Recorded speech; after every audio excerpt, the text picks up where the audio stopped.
Hi, everybody. Michael Rentz here, Chief Revenue Officer at Gnosis Freight. Wanted to jump on here to give everybody a quick update on some of the things we've added to our global map feature. As always, we're going to display only vessels that you have containers on. Those vessels are interactive, meaning that you can click into a vessel and it will show you which of your containers are on that vessel, where it is in its life cycle, and when it plans to discharge or arrive inland.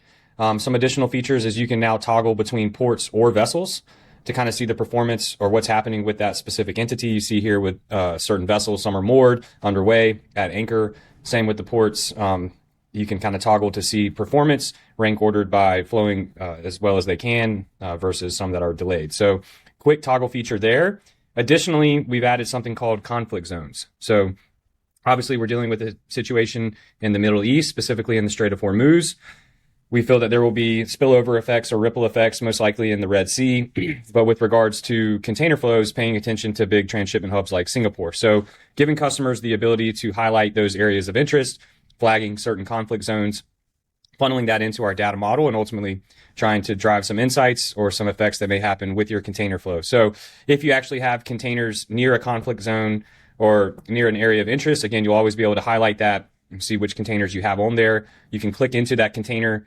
You'll have the bird's eye view that you have always within the platform to see all the specific container details, reference information, anything that you would need with regards to how that container would move.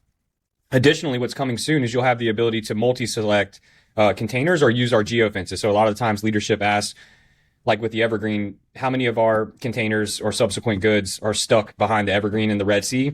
In that scenario, you could come over here, multi-select the vessels that would be there, create a geofence, populate all that, create a report and send that to leadership to let them know these are affected by a certain disruption. We saw it with the Baltimore Bridge collapse, with East Coast labor strikes, Panama Canal, you name it, but giving you the ability to multi-select or use a geofence to kind of aggregate that information in real time. As always with any of this, this is just a visualization of our data.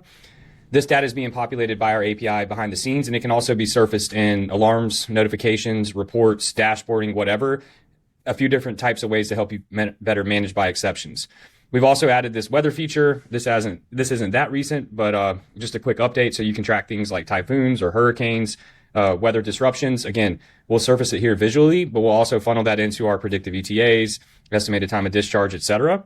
And then you can toggle some additional things like what's anchored, so getting back into some port performance, what's moored, average work time, as well as berth delays. So a lot of different cool visualizations. And again, we're going to follow things closely, specifically right now, paying attention to Singapore. But as you kind of zoom back over to the U.S. East Coast, looks like we're already starting to see some congestion down here in Savannah.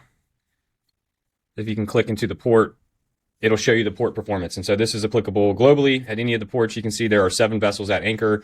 The average wait is 1.25 days. So a lot of really powerful features, a lot of really cool ways to display what's happening across your supply chain.